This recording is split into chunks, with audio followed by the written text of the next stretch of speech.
낯익은 얼굴이라는 말이 있습니다. 얼굴은 본 듯한데 정확하게 누군지는 생각이 나지 않는, 또는 이런 경우도 있죠. 잘 모르는, 얼굴은 아는데 잘 모르는. 요즘 우리 교회 교우들이 그런 말 많이 합니다. 저분 누구냐고. 가끔은 이런 경우도 있어요. 저희 교회 설립 멤버인데 새로운 분들이 저분 누구냐고, 저분 혼자 왔다 갔다 하시는데 좀 챙겨드려야 되는 거 아니냐고. 그래서 누구냐고. 그래서 봤더니 우리 교회 가장 오래 다니신 분이에요. 그래서 저분이 우리 교회 설립할 때부터 있었다. 근데 왜 나는 얼굴만 있고 이렇게 처음 보죠? 우리 교회가 그 일부 어느 교회나 다 비슷하대요. 일부 교인, 이부 교인 뭐 이렇게 나눠져 있잖아요. 근데 우리 교회는 좀 더 심합니다. 일부 교인, 이부 교인도 있지만 유치부 교인, 초등부 교인, 중고등부 교인, 청년부 교인 이렇게 나눠져 있는 겁니다.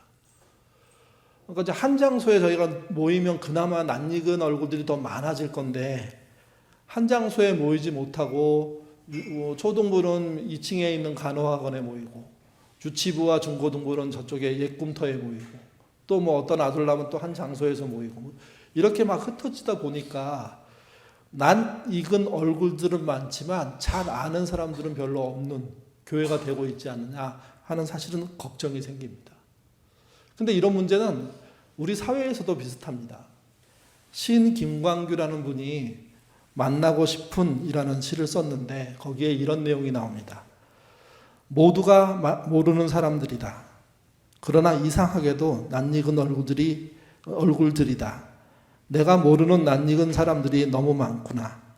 우리가 처음 만난 곳은 어디였던가. 낯익은데 잘 모르겠어요. 근데 그런 사람이 너무 많아요.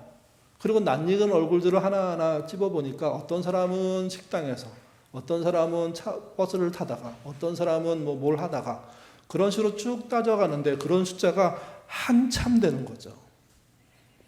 만났을 법했던 모든 사람들의 모습들이 기억나는 건 나쁜 건 아닌데, 근데 이게 속빈 강정 같은 겁니다. 그 다음 전 한번 같이 보시죠. 여기는 같이 읽겠습니다. 아니다. 그렇지 않다. 모두가 거짓된 기억, 헛된 착각이다. 우리는 부딪혔을지 뿐 한 번도 만나본 적이 없다. 모두가 낯익은 얼굴들 모르는 사람들이다. 내가 아는 낯선 사람들이 너무 적구나. 낯익다고 말하지만 아는 건 아니라는 거죠. 그렇기 때문에 낯익어서 아는다고 하는 것은 착각이라는 겁니다. 그 사람 내가 언제부터 봤어? 그래, 그걸 안다고 하더라도 그 사람을 아는 건 아니라는 거죠. 얼굴만 익은 겁니다. 교회도 이렇게 되는 경우는 큰 문제가 된다고 생각합니다. 낯익은데 아는 사람은 매우 적은 경우가 되면 대단히 곤란한 문제가 되는 거죠. 이게 가장 마지막 줄에 이렇게 얘기했습니다. 내가 아는 낯선 사람들이 너무 적구나. 낯익은 하고 낯선은 반대말이잖아요. 낯선은 모른다는 의미의 그 상대방을 말하는 겁니다. 근데 내가 아는 낯선 사람들이 너무 적다고요. 대부분 낯익은데 대부분 모르겠다는 겁니다. 낯선 사람은 별로 없다는 겁니다. 이런 인생을 사는 게 옳겠냐? 진짜 이런 낯익은 사람들을 만나야 되는 거 아니냐? 그래서 낯익은 사람들이 아니라 만난 사람, 아는 사람, 함께 무언가를 나눈 사람, 이게 돼야 된다는 거죠. 현대인의 문제가 이거고 우리 교회가 문제가 이거며 우리 아마 여러분들의 문제도 그럴 겁니다. 낯익은 사람은 많은데 낯선 사람은 별로 없어지는데, 근데 진짜 친하고 만나고 어울리는 사람들은 생각보다 적은 삶. 이게 고립이 아니고 뭐냐고 물어보는 겁니다. 그 시인이 그 책에 이승우라는 분이 쓴 사막은 샘을 품고 있다는 책에서 이런 말로 이 이야기를 끝맺히는데요. 이렇게 말합니다. 아무도 만나지 않은 사람은 아무도 사랑할 수 없습니다. 만나야 뭐 갈등도 생기지만 진짜 사랑이 생긴다는 거죠. 그 갈등의 위기를 넘어가야 진짜 사랑이라는 게 생겨나는데 사람들은 더 이상 낯익은 얼굴은 만들 줄 알면서 낯익음을 넘어설 줄은 모른다고 얘기하는 겁니다. 여러분의 인생은 어떠십니까? 낯선 얼굴이 여러분의 가까운 사람으로 이렇게 들어오는 그런 일들이 있으십니까? 오직 난 익은데 진짜 누군지 모르는 사람들에 쌓여서 살아가는 거 아닙니까? 낯선 얼굴은 없는데 난 익은 사람들이 진짜 아는 사람들은 아닌 그런 삶을 사는 건 생각보다 잘 살고 있다고 말하기가 어렵다는 겁니다. 난 익은 얼굴이 있다면요, 난 익은 이야기도 있습니다. 불우한 환경에서 자라서 능력을 인정받아 성공하는 이야기입니다. 그러니까 자수성가하는 이야기고 입지전적인 이야기들이 세상에는 너무너무 많습니다. 오늘 본문도 그런 이야기입니다. 같이 우리 사사기 11장 1절에서 3절 말씀 같이 읽겠습니다. 길르앗 사람 입다는 큰 용사였으니 기생이 길르앗에게 낳은 아들이었고 길르앗의 아내도 그의 아들들을 낳았더라. 그 아내의 아들들이 자라매 입다를 쫓아내며 그에게 이르되 너는 다른 여자의 자식이니 우리 아버지 집에서 기업을 잊지 못하리라 한지라. 이에 입다가 그의 형제들을 피하여 돕당에 거주하며 잡류가 그에게로 모여와 그와 함께 출입하였더라. 입다라는 사람이 태어났는데 그는 길르앗이라는 사람이 취했던 여자 중에 한 명이었다는 겁니다. 그런데 그 여자의 삶이 기생이라고 창녀라고 이 본문에 쓰여져 있습니다. 그렇게 태어났는데 그 입다라는 사람에게는 이복 형제들이 여럿이 있었습니다. 그들이 집단적으로 따돌림하고 어려움을 주어서 결국은 집에서 쫓겨나죠. 아버지의 유산을 아마도 포기한다는 조건으로 목숨을 부지하고 도망치듯 다른 곳으로 간 것 같습니다. 가출한 그곳이 도비라고 성경에 나옵니다. 그곳에 가서 개역개정은 잡류라고 표현했는데요. 잡류란 말이 이게 건달이란 의미거든요. 건달의 무리를 만듭니다. 건달의 무리로 들어가는 게 아니라 본인인 중심으로 건달 세계를 만들죠. 싸움도 잘하고 능력도 출중합니다. 이 소문이 점점점 커지면서 이스라엘 전역에 알려집니다. 입다만한 싸움꾼은 없다는 거죠. 어느 날 암몬이 길르앗, 이스라엘을 대표하는 길르앗에 쳐들어옵니다. 그래서 전쟁이 일어납니다. 근데 이 전쟁을 막아설 수 있는 장수가 존재하지 않았습니다. 아까 말씀드렸죠. 입다는 그의 아버지가 길르앗이라고요. 길르앗의 수장인 길르앗이 자기 아들이 도비란 땅에 가서 건달과 어울려 사는데 아주 출중한 싸움꾼으로서 자라고 있다는 걸 알게 됩니다. 그래서 그곳에 사람을 보냅니다. 그리고 협상을 합니다. 어떤 대우를 해줄게 우리가 해야 될 일에 참여하라고요. 그 협상에 나온 협상의 내용이 세 가지입니다. 6절, 8절, 10절과 11절 여기에 나오는데요. 같이 읽겠습니다. 입다에게 이르되 우리가 암몬 자손과 싸우려고 하니 당신은 와서 우리의 장관이 되라 하니 그러므로 길르앗 장로들이 입다에게 이르되 이제 우리가 당신을 찾아온 것은 우리와 함께 가서 암몬 자손과 싸우게 하려 함이니 그리하면 당신이 우리 길르앗 모든 주민의 머리가 되리라 하매 길르앗 장로들이 입다에게 이르되 여호와는 우리 사이의 증인이시니 당신의 말대로 우리가 그렇게 하리이다 하니 입다가 길르앗 장로들과 함께 가니 백성이 그를 자기들의 머리와 장관을 삼은지라 입다가 미스바에서 자기의 말을 다 여호와 앞에 아뢰니라. 여기는 한 장소와 두 직책이 등장합니다. 6절에 나오는 직책은 장관이라고 써 있습니다. 이게 입다를 부른 가장 중요한 목적인 거죠. 그를 불러다가 군대의 총책임자, 전쟁에 앞설 용사로 쓰고 싶었던 겁니다. 입다는 용사라고 나오는데 실제 거기에 적합한 인물이었습니다. 근데 정확한 이유는 모르겠지만 군대 장관의 직책보다 더 큰 자리를 또 약속하게 됩니다. 그게 이제 그래서 유추할 수 있는 게 협상이라는 게 진행됐다는 거죠, 여기서. 그리고 협상의 우위권을 누가 갖고 있었느냐? 입다가 갖고 있었다는 겁니다. 왜? 길르앗을 중심으로 한 이스라엘이 위기를 당하고 있었으니까 위기 당한 사람이 해결책을 갖고 있는 사람을 찾아가서 읍수하면서 군대 장관 돼 주십시오 이렇게 얘기했더니 하나 더 요구한 거죠.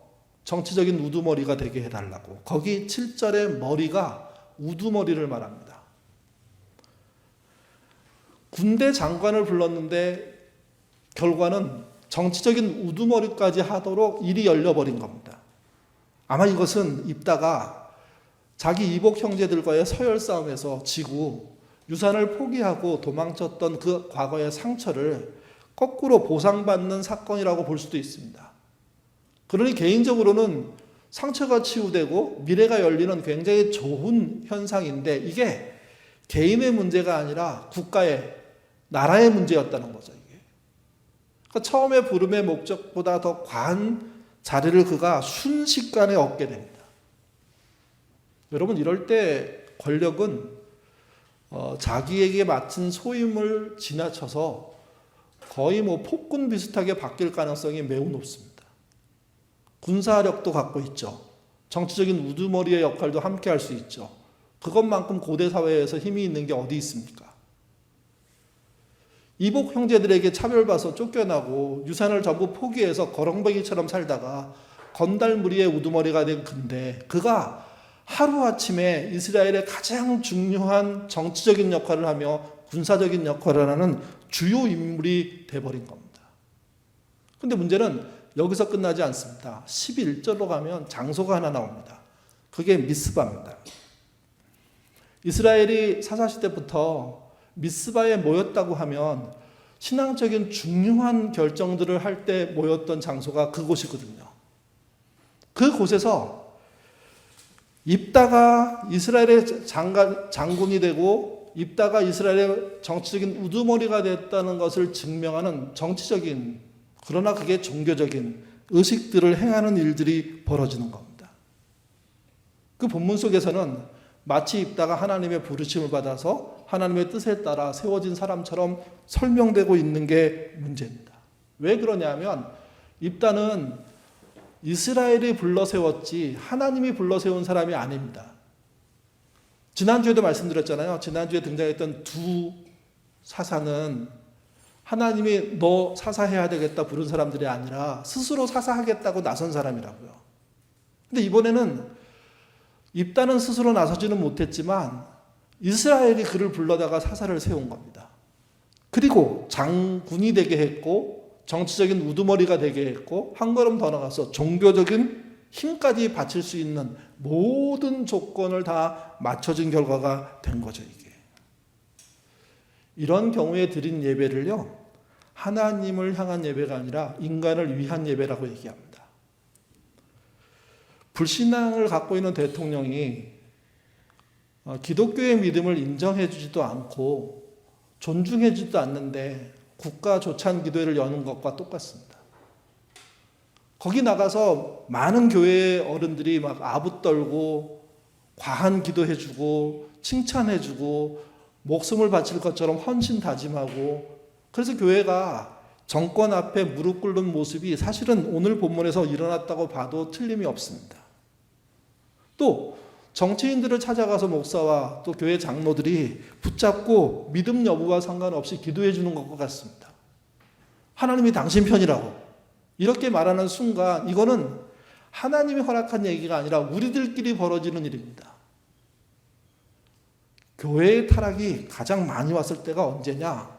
이렇게 종교의 그런 능력과 힘을 정권에 빗대어서 붙이려고 했을 때, 정치인의 악에 아부떨고 그의 권력을 힘입어서 나 또한 힘을 한번 누려보려고 했을 때 벌어진 일들이거든요. 그래서 입다는 우리가 말하는 하나님의 부름으로 하나님의 소명을 잘 감당한 사사로 볼 수가 없습니다. 순식간에 이스라엘의 가장 중요한 인물이 된 성공적인 인물이긴 하지만, 근데 그가 정치적으로 섰다고 하더라도 종교적으로 이런 지지를, 하나님과 함께 한다는 지지를 만들어낼 수 있는 사람은 아니거든요.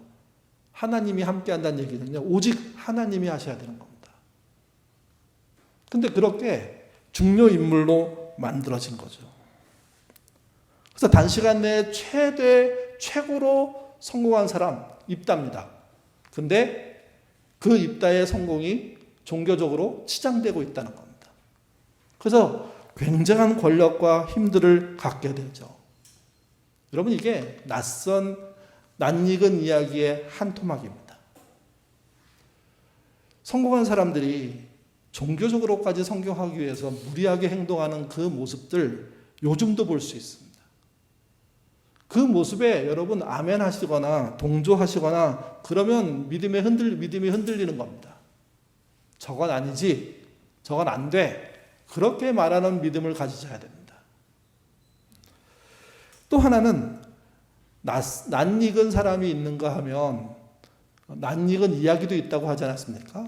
그리고 세 번째가 낯익은 신앙입니다. 입다가 모든 권력을 취하고 난 다음에 암몬하고 전쟁을 하지 않기 위해서 평화적인 대화를 시작합니다. 그게 11장 12절부터 28절에 아주 자세하게 나와 있습니다. 그 암몬을 찾아간 입다는 이렇게 말을 합니다. 지금 우리가 살고 있는 이 땅은 우리 조상들이 얻은 땅인데 이 땅을 얻게 된 이유가 있다. 우리가 처음 출애굽해가지고 광야를 지나갈 때 모압과 암몬 땅을 지나가게 됐는데 그때 우리는 이렇게 얘기했다. 우리가 조용히 지나갈 수 있도록 길만 터주십시오. 그러면 어떤 피해도 주지 않고 어떤 것 하나 만지지 않고 조용히 신속하게 지나가겠습니다. 근데 모압과 암몬이요 다 거절합니다. 그래서 첫 번째 모압이었는데 이스라엘은 모압 땅을 우회해서 갑니다. 사막으로 가는 거죠. 그래서 모압하고는 전쟁이 일어나지 않았습니다. 조용히 중심을 지름길을 지나가진 못했지만 우회하는 것에 대해서 모압은 모른 척하는 것으로 적당하게 끝이 난 거죠. 그리고 다음 맞이한 민족이 누구냐? 암몬이었습니다. 암몬은 우회 통과하는 것과 상관없이 전쟁을 일으킵니다.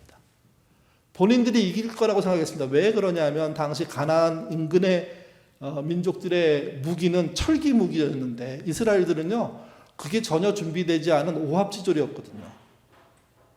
아마 정탐을 하고 파악을 했을 때 쟤네들하고 전쟁하면 당연히 이겨 이렇게 생각한 겁니다. 그래서 암몬은 이번 참에 저들을 우리의 노예로 삼으면 승산이 있다 이렇게 생각해서 전쟁을 벌이죠. 근데 무기도 없고 조직력도 없고 오합지졸인 이스라엘이 암몬을 이깁니다.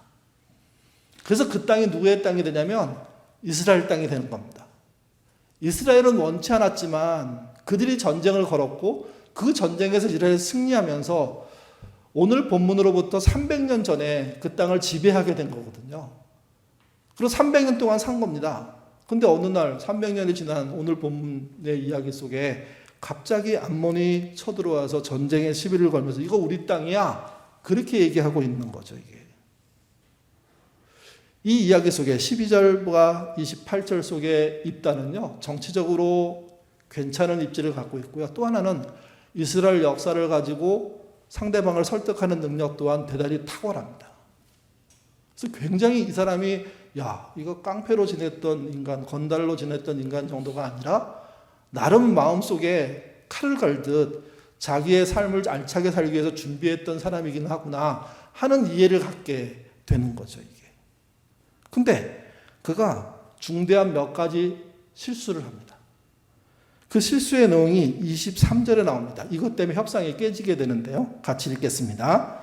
내 신 그모스가 내게 주어 차지하게 한 것을 내가 차지하지 아니하겠느냐.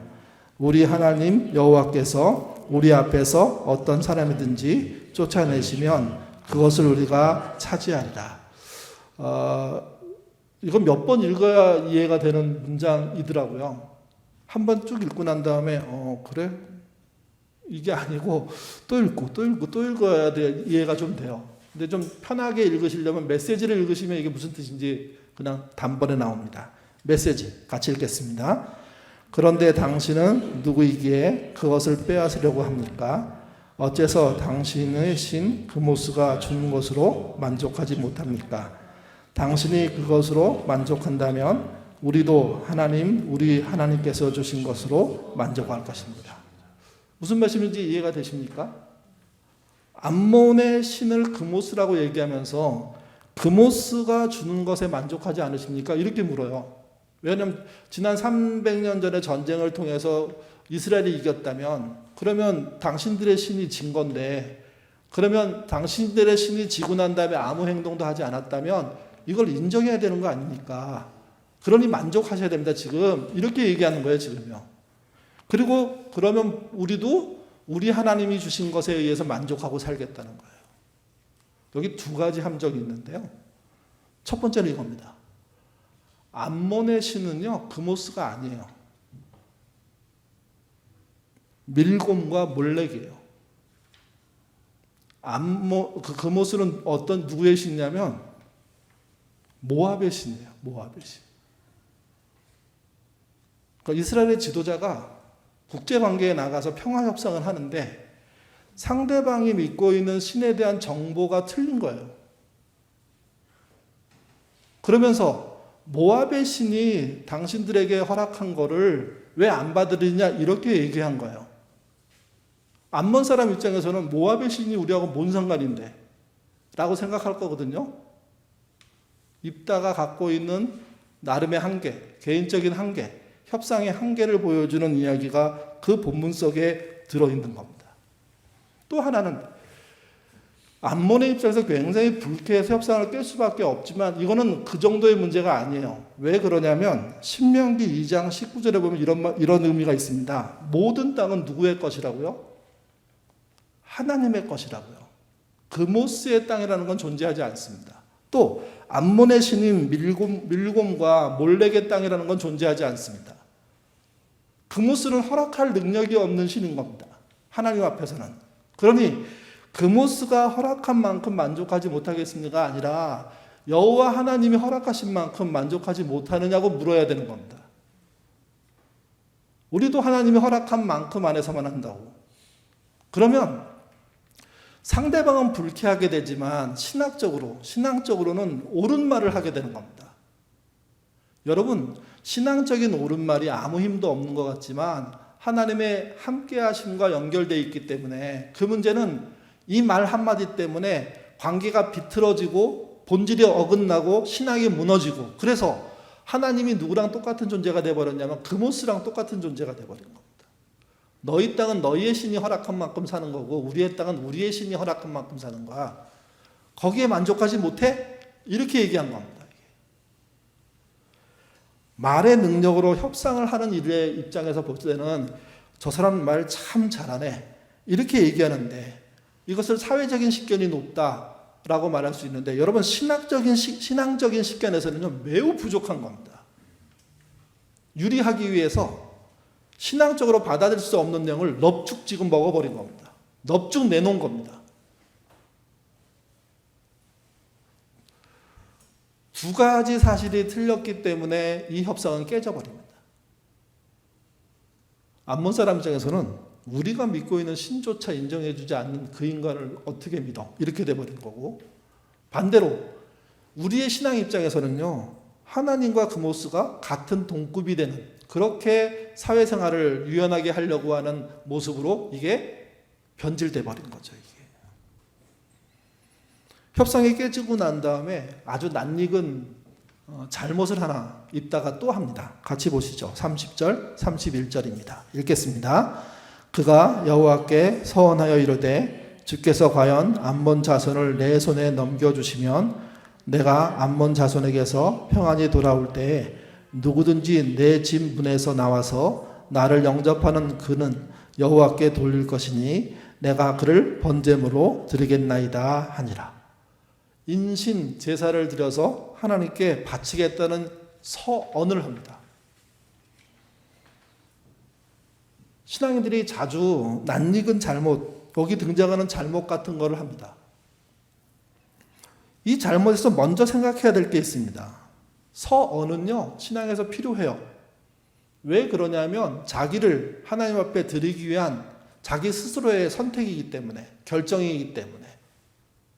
저는 서언도 없는 신앙은 문제가 있다고 생각합니다. 근데 반대로 서언이 지나치고 서언이 자기 책임이 아닌 남에게 책임을 넘기는 방식으로 제시되는 것은 대단히 큰 문제입니다. 아니, 본인이 헌신하려면 본인에게 뭔가를 걸어야죠. 본인이 책임지도록 걸어야 되는데, 거는 내용이 그거예요. 자기가 전쟁에서 이기고 돌아올 때 자기를 환영하러 나온 첫 번째 사람을 제물로 드리겠다고. 그리고 자기는 자기 딸이 나올 거라고 생각 안 한 거예요. 그럼 누가 나올 거라고 생각했을까요? 자기 집에서 종들이 나올 거라고 생각했던 것 같아요. 기본적으로 생각해보면. 종은 몇 명을 죽여도 괜찮다는 생각을 갖고 있는 사람이라는 거죠. 딸은 안 되지만. 그리고 너무 당연하게 종들이 나올 거라고 생각한 거예요. 그리고 자신 있게 내 딸을 바치겠다고. 아니, 내 딸이 아니죠. 첫 번째 나온 사람을 바치겠다고. 하나님이 또 하나의 문제는, 하나님이 인신 제사를 받으십니까? 입다의 신앙의 문제는 이방 땅의 신을 혼돈하는 문제 정도가 아니에요. 이방의 신과 하나님을 동등하게 보는 것도 문제고요. 또 한 가지는 이방의 신을 섬기는 인신제사의 방식으로 하나님을 섬길 수 있다고 믿는 사람이라는 거예요. 믿음에서는요, 굉장히 큰 하자가 있는 거예요. 이런 낯익은 신앙적인 잘못이 여러분 요즘도 우리 안에 참 많습니다. 서원을 안 한 것도 문제고요. 신앙이면 하나님 앞에 맞서게 되면 서원이라는 걸 하게 될 수 있습니다. 서원의 내용이 자기가 책임지지 않는 방식으로 교묘하게 빠져나가도록 그럴싸한 내용으로 정해버리는 방식, 이게 입다의 큰 문제라는 거죠. 이게 음참마속이라고 아십니까? 옛날 삼국시대 때 신라의 김유신 장군이 젊은 시절에 천관이라는 기생집에 드나들었습니다. 어머니가 엄청 걱정하면서 그 기생집에 다니지 말라고 하다가 어느 날 그가 깨달음이 있어갖고 다시는 그 기생집에 가지 않겠다고 그렇게 다짐했거든요. 맹세했거든요. 그리고 어느 날 술에 취해서인지 두 가지 얘기가 있는데, 하나는 경무에 시달려서 밤늦게 일을 마치고 말을 타고 가다가 술에 취하던 하여간 잠이 들어서 가던 그 말이 옛날 습관대로 천관이란 기생집으로 간 거죠. 그랬더니 김유신이 잠이 깨갖고 놀란 다음에 말에서 내려서 어떻게 합니까? 말의 목을 팹니다. 그게 음참마속이에요. 자기의 결연한 의지를 보여주는 거예요. 근데 여러분, 이것도 입다의 서원과 매우 비슷합니다. 본인이 책임지는 것을 하지 않고 본인이 소유하거나 본인이 알고 있거나 본인을 환영한 자를 희생시켜갖고 무언가를 증명하려고 하는 그런 모습이라는 거죠. 이게. 김유신의 이야기를 할 때마다 음참마속은 야, 대단한 의지야. 사랑하는 말을 드렸으니까 이렇게 생각하는데, 근데 여러분, 아쉬움도 많은 이야기입니다. 말은 살리고 그렇게 말을 그동안 훈련시켰던 자기 자신을 책망할 수 있는 길을 찾아야 되는데, 그래서 자기를 바꾸는 방법을 찾아야 되는데 다른 쪽에 헌신시키는 것을 토대로 자기가 나아지기를 바라는 그런 식의 이야기를 하고 있는 거죠. 아주 낯익은 신앙적인 실패를 말하는 겁니다. 여러분, 헌신은 여러분이 갖고 있는 내용으로 하시는 겁니다. 희생은 여러분의 것을 희생하는 것으로 하셔야 되는 겁니다. 여러분이 갖고 있는 내용과 여러분의 것을 희생시키지 않는 내용으로 하는 모든 것은 입다를 닮은 것이고 김유신을 닮은 겁니다. 그건 헌신도 아니고 희생도 아닙니다. 오히려 안 하는 게 나은 거죠. 입다는 그런 인물로 이 본문에서 등장하는 겁니다. 어떤 면에서는 하나님은 그런 이유 때문에 그를 직접 부르시지 않았습니다. 앞에서 말씀드렸죠. 입다는 누가 불렀다고요? 이스라엘이 불러냈습니다. 그리고 종교적인 힘까지 실어준 겁니다. 그런데 그런 사람이 진짜 이방인이나 할 법한 헌신들을 하고 있고 서원들을 하고 있고 결국 딸아이를 제물로 바치는 일이 있죠. 여기 제물을 어떻게 바쳤느냐에 대해서는 논란이 있습니다. 어떤 경우에는 진짜 인신제사를 드렸다고 해석하는 분도 계시고요. 어떤 경우에는 성막에 올라가서 평생 홀로 봉사하는 사람으로 살게 만들었다는 이야기도 있습니다. 어떤 걸 선택해야 될지 모르겠습니다. 근데 중요한 건 그겁니다.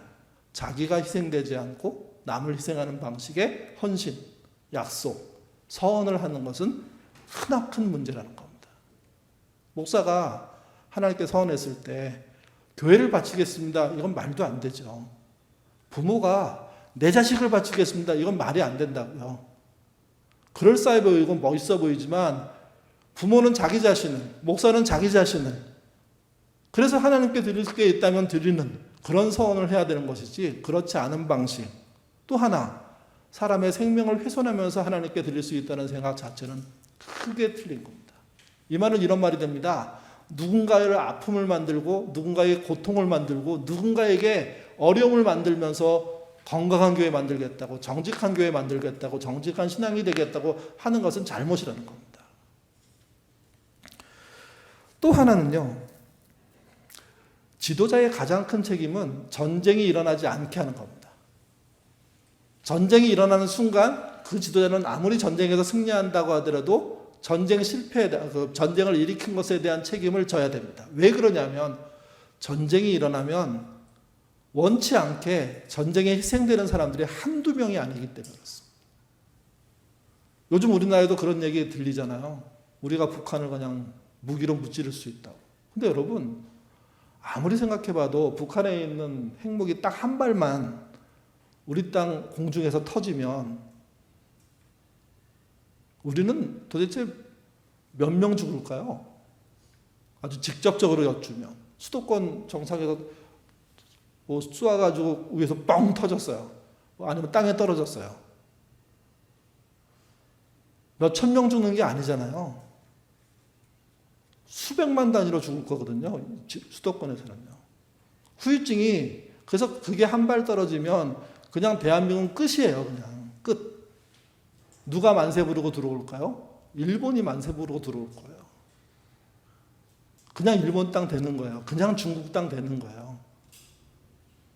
우리가 북한에게 쏘면 북한도 뭐 어마어마한 피해를 입겠죠. 한반도 전체는요, 무정부 상태가 되는 것이고, 그러면 주변에 침 흘리고 있는 열강들이 너도 나도 지분 요구하면서 쳐들어와가지고 자기 땅으로 줄 긋고 한 토막이 나지 않고요, 두 토막이 나지 않고요, 네 토막, 다섯 토막이 날 수도 있습니다. 그래서 우리에게 제일 중요한 게 뭐냐? 전쟁에 대한 어떤 시도도 안 일어나도록 하는 겁니다. 우리 대통령이 해야 될 일은 그겁니다. 말로 협박하고 이거 도움 안 됩니다. 북한하고 멀어지는 거 이거 절망입니다. 절대로. 우리가 북한하고 멀어지면 만세할 사람들이 누군가 같습니까? 일본하고 미국입니다. 일본하고 미국은 우리 제껴놓고 대화할 겁니다. 우리는 대화에 못 끼어드는데. 중국과 러시아는 북한을 움직일 겁니다. 우리는 못 끼어드는데. 그래서 이런 일이 발생할 수 있습니다. 우리만 한반도에서 말할 수 없는 나라가 되는 겁니다. 북한과 네 강대국들이 모두 얽히고 설키면서 뭐를 만들어내는데 우리에게는 어떤 것도 없는 거죠. 평화를 깨는 협상 안 됩니다. 입다가 평화를 깨는 협상을 한 겁니다. 결국은. 그들의 신의 이름을 틀려서도 그럴 수 있고 또 자기의 신앙을 까먹으면서까지도 그럴 수 있고, 그래서 결국은 전쟁이 벌어지게 되죠. 다행스럽게 전쟁은 하나님의 은혜로 승리하게 됩니다. 근데 여러분, 이 전쟁이 고대 시대에 칼 갖고 했던 전쟁이라는 사실을 기억하셔야 됩니다. 지금 전쟁은 이런 식으로 끝나지 않습니다. 지금 우리가 이스라엘을 보고 있잖아요. 하마스, 팔레스타인을 보고 있죠. 우리 전쟁은 그런 전쟁 아닙니다. 그냥 미사일이 쏟아지는 전쟁이 될 겁니다. 서로들. 전 세계에서 가장 무기를 양쪽이 많이 갖고 있는 나라인데 단 하루 이틀 사이에 퍼부을 거거든요. 그러니 평화가 깨지는 방식의 모든 대화는 반대하셔야 됩니다. 아닙니다. 좀 손해나도 평화를 유지해야 되고 대화를 해야 되고 일본보다 미국보다 러시아보다 중국보다 앞선 북한을 우대하는 대화 하셔야 됩니다. 그래야 우리에게 전쟁이란 위협이 없는 거죠. 이게. 마지막으로 한 가지 더 볼 것은 신앙적인 겁니다. 그모스랑 하나님이 어떻게 같습니까? 그모스는 자기 땅을 지키고 하나님은 이스라엘 땅을 지켰다는 이 신앙 위에 지금 우리 기독교인 안에도 굉장히 많습니다. 하나님이 모든 땅의 주인이시고 모든 일의 지배자의심을 보여주는 게 구약 성경인데 그걸 어떤 고민도 없이 양보하고 뒤로 물러서는 것, 그거 큰일이라는 겁니다. 전성민 교수가 이 장면을 가지고 이제 사사기는 어떻게 읽을 것이라는 책에서 해설할 때 4자로 딱 정리했습니다. 그게 뭐냐면 자승자박입니다. 자승자박이 뭡니까? 자신이 만든 줄로 제 몸을 스스로 묶는다는 겁니다. 이스라엘과 입다의 선택이 스스로 자기 몸을 먹는 꼴이 되어버렸다라고 이야기하는 거고, 특별히 입다가 자기를 맞이하러 나오는 첫 번째 사람을 인신제사 드리겠다고 했던 그 꼴이 자기 딸에게 떨어졌다 하는 이야기로 이 이야기가 끝이 나는 거죠. 말씀을 정리하면 이렇습니다. 서원은요, 신자는 필요에 의해서 해야 됩니다. 근데 자신을 책임지우는 서원이 되어야 됩니다. 다른 사람을 책임지우거나 다른 사람의 어려움을 이용해서 내가 편하게 가겠다는 생각은 건강한 생각도 아니고 바른 생각도 아니고 나아질 생각도 아니라는 거죠.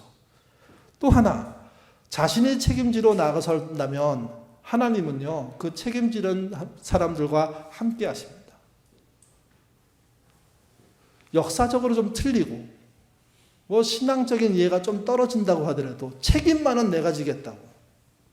그래, 딸이 아니라 첫 번째 사람이 아니라 저에게 이런 어려움과 이런 불이익이 있더라도 저는 이거 해야 된다고 생각하고 도와달라고 얘기한다고 그렇게 말하는 신앙이 필요하다는 거죠.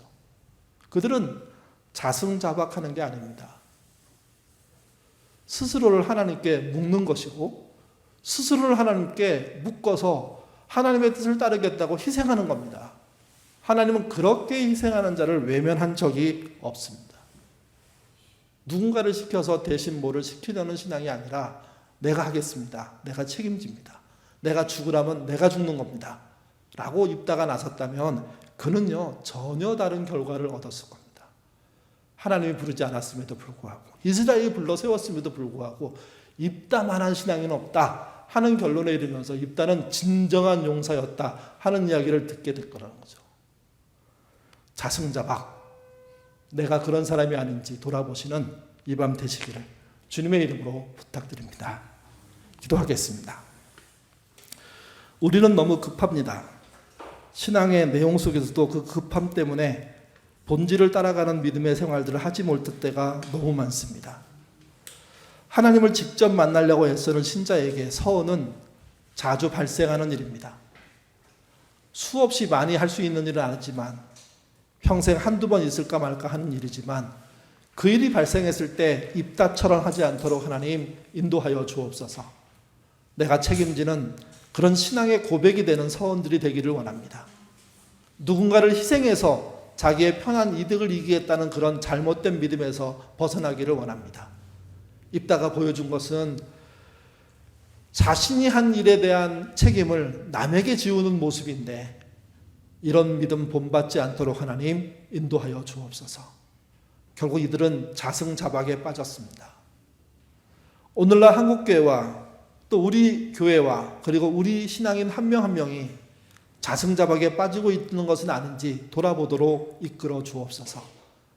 돈의 이익 때문에 사람을 포기하거나 그럴싸한 목표 때문에 남들을 희생시키는 그런 모양들을 하고 있는 건 아닌지, 평화를 깨면서 전쟁을 말하고 있는 건 아닌지 돌아보게 하시고 자승자박하지 않는 신자 되도록 인도하여 주시옵소서.